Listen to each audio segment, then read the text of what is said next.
Hello students, इस video में हम आपको क्विक रिवीजन करवाएंगे अप्लाइड मैथ्स का शानदार जानदार टॉपिक फाइनेंशियल मैथ्स का। इस वीडियो में हम आपको फाइनेंशियल मैथ्स के सभी फॉर्मूलाज और सभी कंसेप्ट सिखाने की कोशिश करेंगे और इसमें जितना भी मैंने कुछ कंटेंट लिखा हुआ है, जो भी फॉर्मूलाज मैंने यहाँ पे मेंशन किया हुआ है, लिखा हुआ है, ये आप सभी को अपनी एक नोटबुक में नोट करने हैं। वैसे मैं आपको इसका पीडीएफ भी प्रोवाइड करवा दूंगा, लेकिन अभी के लिए आप इसको अपने आप से नोट करेंगे। ठीक है, सभी कंसेप्ट सभी फॉर्मूलाज, जो भी फॉर्मूला है, खाली फॉर्मूला आपको नोट करना है और बाकी कहानी आपको मेरी सुनते चलना है। फटाफट क्विक रिवीजन है, तो फॉर्मूला कौन कौन से हैं, कौन कौन से टॉपिक हैं, उन सब पे हमें बातें करनी है। सो डैट जब आप इसके क्वेश्चन प्रैक्टिस करो, फाइनेंशियल मैथ्स के मोस्ट इंपोर्टेंट वाले क्वेश्चन प्रैक्टिस करो, सो फॉर्मूला तो आपको आता हो तभी तो हो पाएगा। तो देखो भाई कैसे होगा। ठीक है भाई, देखो जरा बात को समझो कैसे होगा। ठीक है बेटा, फाइनेंशियल मैथ्स में टोटल मिलाकर के आपको 6 टॉपिक पढ़ने हैं। या आपके 6 टॉपिक हैं। Perpetuity, depreciation, CAGR, most easy topic, सबसे इजी टॉपिक है। सिंकिंग फंड, ईएमआई, थोड़ा सा कैलकुलेटिव वाला टॉपिक है। और आपका बॉन्ड्स, जो बिल्कुल न्यू टॉपिक है, फ्रेश टॉपिक है इस फाइनेंशियल मैथ्स कैटेगरी के अंदर। बेटा कहानी स्टार्ट करनी है परपेचुटी से। ठीक है बेटा, परपेचुटी के अंदर क्या कर रहे होते हैं, परपेचुटी के अंदर हम लोग इक्वल पेमेंट, जिसको रेगुलर पेमेंट भी बोला जाता है, तो हम लोग इक्वल पेमेंट, ठीक है ना, जिसका फिक्स नंबर ऑफ ईयर नहीं है, continue for ever, fix payment आप पे करते रहते हैं, करते रहते हैं, करते रहते हैं, करते रहते हैं, या फिर आपको वो पेमेंट रिसीव होता रहता है, रिसीव होता रहता है, रिसीव होता रहता है। तो बेटा हमें एग्जाम में परपेचुटी के अंदर present value of perpetuity calculate करने के लिए आता है। जो मैंने यहाँ पे फॉर्मूला लिखा हुआ है ना, पी, ये पी हमें कैलकुलेट करने के लिए आता है। तो 2 फॉर्मूला आप इसमें डिवीजन कर दोगे। अगर आप पेमेंट एट द एंड कर रहे हो, अगर आप पेमेंट एट द बिगिनिंग कर रहे हो। एट द एंड पेमेंट है आर बाय आई, बिगिनिंग का पेमेंट है R plus R by I, जहां पे आई इंटरेस्ट पर पीरियड है। बेटा period as per the year change होते रहते हैं। आप एक साल में कितनी बार पे कर रहे हैं, ठीक है ना, इन अ 1 ईयर कितनी बार पेमेंट हो रही है, उसके हिसाब से आपका पीरियड चेंज होता रहता है। Period can be monthly, period can be quarterly, period can be 6 monthly, period can be annually. तो इसलिए यहाँ पे इंटरेस्ट पर पीरियड चलता है। ठीक है, तो R by I, R plus R by I, 2 formula अभी के भी कॉपी में नोट कर लो, एट द एंड का, एट द बिगिनिंग का। ठीक है, इसके बाद आपका डेप्रिसिएशन। बेटा डेप्रिसिएशन में, डेप्रिसिएशन का मीनिंग, आजकल एग्जाम में ना क्वेश्चन आता है, डेप्रिसिएशन का मीनिंग भी लिख के दिखाओ। सीबीएसई चेक करती है बच्चों को डेप्रिसिएशन का मीनिंग मालूम है नहीं मालूम है। तो सिंपल छोटी सी स्टेटमेंट लिख देना भी, डेप्रिसिएशन का मतलब है किसी भी एसेट्स की वैल्यू में रिडक्शन होना। ठीक है ना, डेप्रिसिएशन का मतलब क्या है, सिंपल वर्ड्स में मतलब क्या है, इसका रिडक्शन, एसेट्स की वैल्यू में रिडक्शन होना। तो हमें वही कैलकुलेट करना होता है। कैसे कैलकुलेट करेंगे, सबसे पहले टोटल डेप्रिसिएशन, कॉस्ट माइनस में scrap value. Annual depreciation, cost minus में स्क्रैप अपॉन में एन। अब ये सब क्या है भाई, तो मैंने यहाँ पे लिख दिया है एस, आपका स्क्रैप वैल्यू या फिर सैल्वेज वैल्यू या फिर रेसिडुअल वैल्यू बोलते हैं। एन, जब तक आप उस एसेट को यूज करोगे। सी, कितने में आपने उस एसेट को परचेज किया है, cost of asset, purchase amount of the asset. ठीक है, इसमें वेरी इंपॉर्टेंट ये रेट ऑफ डेप्रिसिएशन है। तो सिंपल सा फॉर्मूला है एडी अपॉन टीडी इंटू 100। ये एडी यहाँ पे कैलकुलेट करोगे, टीडी वहां पे कैलकुलेट करोगे, डिवाइड करना है, 100 से मल्टीप्लाई कर देना है, तो परसेंटेज आ जाएगा। रेट मतलब परसेंटेज वाला answer. So rate of depreciation AD by TD into 100। Very simple topic है, बहुत ही मजेदार टॉपिक है, आप लोगों ने पढ़ा होगा तो काफी मजा आया होगा। फटाफट इसके क्वेश्चन सोल्व होते हैं। ठीक है, वेरी इजी टॉपिक ये वाला। ठीक है बेटा, इसके बाद मोस्ट इजी मैंने सीएजीआर बोला। बेटे सीएजीआर का काम होता है डिफरेंट डिफरेंट, आपका क्या कहते हैं, डिफरेंट डिफरेंट प्रॉफिट लॉस को, है ना, जो आपने एक ही इन्वेस्टमेंट में डिफरेंट डिफरेंट ईयर पे जो प्रॉफिट लॉस किया है, उनको एक्यूमुलेट करके एक रिटर्न कैलकुलेट करके देना। ईयर 1 पे लॉस हुआ, ईयर 2 पे प्रॉफिट हुआ, ईयर 3 पे लॉस हुआ, ईयर 4 पे लॉस हुआ, ईयर 5 पे भयंकर प्रॉफिट हो गया।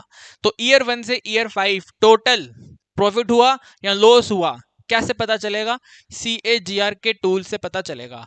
तो सीएजीआर में क्या चाहिए आपको, फाइनल वैल्यू चाहिए, इनिशियल वैल्यू चाहिए, जब आपने इन्वेस्ट किया था तब वैल्यू कितना था, जब आप विड्रॉ कर रहे हैं, फाइनल विड्रॉ कर रहे हैं, तब वैल्यू कितना है, तो फाइनल वैल्यू इनिशियल वैल्यू दोनों को डिवाइड करेंगे पावर 1/n माइनस 1 इंटू 100। इसमें ध्यान रखना है ये जो ब्रैकेट वाली टर्म है, ये ब्रैकेट वाली टर्म 1/n वाली टर्म, ये हमें एग्जाम में गिवन होती है, ठीक है ना, ये हमें एग्जाम में गिवन होती है। तो कोई लॉग टेबल यूज नहीं करना, कोई एंटी लॉग टेबल यूज नहीं करना, वैल्यू गिवन होगा। डेट इज मैंने कहा कि मोस्ट इजी टॉपिक में आता है ये, कोई कैलकुलेशन, ज्यादा कैलकुलेशन इसमें नहीं है, इजी टॉपिक है, बड़ा सिंपल सा टॉपिक है, ठीक है, बड़ा सिंपल सा टॉपिक है ये। इसके बाद बेटा सिंकिंग फंड, बेटा सिंकिंग फंड में, ठीक है, सिंकिंग फंड में कोई एक पर्सन, एक सिचुएशन को समझो, सिंकिंग फंड में कोई एक पर्सन एक फ्यूचर अमाउंट को एक्यूमुलेट कर रहा होता है इक्वल पेमेंट इन्वेस्ट करके। मैंने कहा कि मुझे 10 साल बाद में 20 लाख रुपए चाहिए, मुझे 10 साल बाद में, फ्यूचर डेट पे 10 साल बाद में 20 लाख रुपए चाहिए, तो वो 20 लाख फ्यूचर अमाउंट एक्यूमुलेट करने के लिए, इकट्ठा करने के लिए आज की डेट से मैं थोड़ी थोड़ी इक्वल इन्वेस्टमेंट स्टार्ट कर दूंगा, तो उस सिनेरियो को हम सिंकिंग फंड की कैटेगरी में काउंट करेंगे। आपके एग्जाम में दो टाइप का क्वेश्चन बनेगा, या तो डॉटर एजुकेशन वाला होता है, या फिर इसमें मशीनरी वाला क्वेश्चन होता है कि मशीनरी को 10 साल बाद रिप्लेस करेंगे, तो उसके लिए आज से ही इक्वल अमाउंट इन्वेस्ट करते चलो, ठीक है। तो फॉर्मूला क्या है भाई, ए यानी कि एक्यूमुलेटेड अमाउंट, फ्यूचर अमाउंट, कितना अमाउंट आपको चाहिए, आर यानी कि इक्वल अमाउंट, कितना अमाउंट अभी इन्वेस्ट करना है, इक्वल अमाउंट, ठीक है। 1 + i power n minus 1/i, i is the interest per period और n आपका total number of period. i और n बेटा चेंज हो जाएंगे as per the question.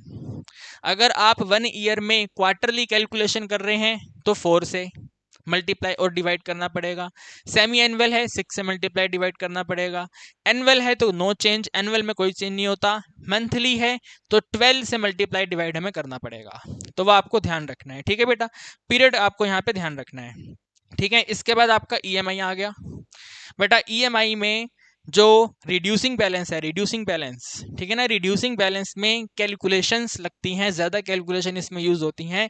Flat rate वाला सिंपल होता है, फ्लैट रेट वाला सिंपल होता है, हम कोई मोबाइल परचेस कर रहे हैं तो हमने कहा कि भाई एक काम करो, जो हम आपको पेमेंट देंगे उसको इक्वल अमाउंट में डिस्ट्रीब्यूट कर दो, नंबर ऑफ मंथ के अकॉर्डिंग जो भी आपका इंटरेस्ट बनता है, जितने का भी मोबाइल है वो सब ऐड करके इक्वल मंथ में आप उसको स्प्लिट कर दो, तो ईएमआई हो गया। तो ईएमआई टोटल इंटरेस्ट और लोन, ठीक है ना, कितना लोन अमाउंट है, कितना लोन आप करवा रहे हैं, उसके ऊपर कितना टोटल इंटरेस्ट है, कितने नंबर ऑफ मंथ के लिए है, P + i/n, वेरी सिंपल है, P + i/n। Reducing balance method में कैलकुलेशन थोड़ी ज़्यादा होती हैं because of this factor 1 + i power n, ठीक है ना, और ये नेगेटिव n, दोनों सेम ही फॉर्मूला है, वहां पर हमने 1 + i पावर n को डिवाइड करके लिख दिया है, यहाँ पे 2 बार आ रहा था, हमने इसको डिवाइड करके सिंपल बना दिया है। तो ईएमआई का सिंपल सा फॉर्मूला, रिड्यूसिंग बैलेंस मेथड का दोनों फॉर्मूला आपको ध्यान रखना है। यहाँ पर इंटरेस्ट पर मंथ, जो हम पहले पीरियड बोल रहे थे ना, आई और N, interest per period, number of period रहेगा, यहाँ पे वो मंथ रहेगा, तो यहाँ पर हमेशा 12 से मल्टीप्लाई 12 से डिवाइड होता है, ठीक है ना, 12 से मल्टीप्लाई और 12 से डिवाइड होता है। सो ईएमआई रिड्यूसिंग बैलेंस में लोन अमाउंट को आई से मल्टीप्लाई करो, 1 + i पावर n से मल्टीप्लाई करो, कंप्लीट वैल्यू को डिवाइड करो 1 + i पावर n माइनस 1 से। अगर ये नहीं यूज करना है, नेगेटिव पावर यूज करना है, तो लोन को आई से मल्टीप्लाई कर लो, इंटरेस्ट पर मंथ से मल्टीप्लाई कर लो, इनको डिवाइड कर दो 1 - 1 + i पावर नेगेटिव n से, ठीक है, नेगेटिव n से। दिस इज द आपका ईएमआई। ईएमआई के अंदर बेटा ये आपका एमोटाइजेशन आता है, ठीक है ना, एमोटाइजेशन आता है जिसमें 4th पॉइंट सबसे ज्यादा इंपॉर्टेंट है, ठीक है ना, ऊपर के इतने इंपॉर्टेंट नहीं है, 4th वाला सबसे ज्यादा इंपॉर्टेंट है, ठीक है। फिर भी हम एक बार देख लेते हैं। एमोटाइजेशन का पहला पॉइंट कहता है किसी भी के वाले पीरियड पर हम ये चेक करना चाहते हैं कितना लोन अमाउंट पे करना बाकी है। हमने 10 लाख रुपीस का लोन लिया है, हम 61st मंथ पर जाकर ये चेक करना चाहते हैं कितना लोन का प्रिंसिपल वैल्यू पे करना बाकी है। हमने 10 लाख में से जितना पेमेंट दे दिया है उस पेमेंट को हटाकर जो रिमेनिंग पेमेंट रह गई है उसमें कितना लोन बाकी है, ठीक है। तो प्रिंसिपल आउटस्टैंडिंग, पे करना है लेकिन पे नहीं किया तो कितना बाकी है वो पता करना है। तो EMI को 1 + i n - k+1, केवल आपका 61 मंथ हो जाएगा, 61 k 61 n आपका टोटल नंबर ऑफ मंथ। तो n - k+1 - 1 i × 1 + i, फिर से वही सेम n - k+1। इसका सेकंड फॉर्मूला कहता है जो 61st वाली पेमेंट आप दे रहे हो उसमें इंटरेस्ट कितना है, ठीक है ना, उसमें इंटरेस्ट कितना है, कितना इंटरेस्ट आप पे कर रहे हो किसी भी पर्टिकुलर पेमेंट के अंदर, ठीक है, किसी पर्टिकुलर पेमेंट के अंदर। तो ये जो फर्स्ट वाला फॉर्मूला है यहां से आई हटा दो आप, ये वाला आई अगर आप यहां से हटा देंगे तो ये वाला फॉर्मूला आपका सेम टू सेम कॉपी हो गया। तो जो ऊपर है वही नीचे यहाँ पे कॉपी हो गया, ठीक है। इसके बाद प्रिंसिपल आपने के वाले पेमेंट में कितना प्रिंसिपल दिया, 61st वाली पेमेंट में अगर 15,000 टोटल EMI है, उस 15,000 की टोटल EMI में ये निकल कर आता है कि हमने इसमें 11,000 तो इंटरेस्ट के नाम का दिया है, तो हमने इसमें प्रिंसिपल कितना दिया, ठीक है, पर्टिकुलर पेमेंट का प्रिंसिपल कितना है, लोन अमाउंट कितना हमने उसमें पे किया है। तो बेटा टोटल EMI जैसा मैंने एग्जांपल दिया 15,000 की टोटल EMI है, उसमें इंटरेस्ट पेड, ये ऊपर वाला इंटरेस्ट पेड 11,000 रुपीज का इंटरेस्ट सिर्फ पे किया जा रहा है। रिड्यूसिंग बैलेंस में बेटा ऐसे ही होता है, इंटरेस्ट पहले ज्यादा होता है और लोन वाला जो टोटल जो एग्जैक्ट लोन अमाउंट का वैल्यू होता है वो थोड़ा कम होता है। तो 15,000 का EMI हम पे कर रहे हैं जिसमें से 11,000 रुपीज का हमारा इंटरेस्ट है, तो लोन अमाउंट कितना पे हुआ है उसमें सिर्फ और सिर्फ 3,000 रुपीज का पेमेंट हुआ है। लोन की रिडक्शन कितनी है, सिर्फ 3,000 रुपीज की है, बाकी 15,000 में सारा आपका लोन इंटरेस्ट अमाउंट है।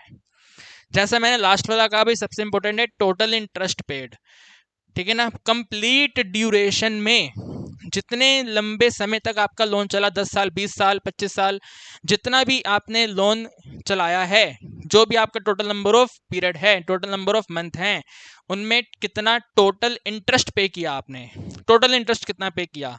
तो n यानी कि नंबर ऑफ मंथ को EMI से मल्टीप्लाई कर लो, debt is the total payment, हमने कितना टोटल पे किया है, टोटल कितना अमाउंट पे किया है, टोटल पेमेंट में माइनस कर दो लोन अमाउंट।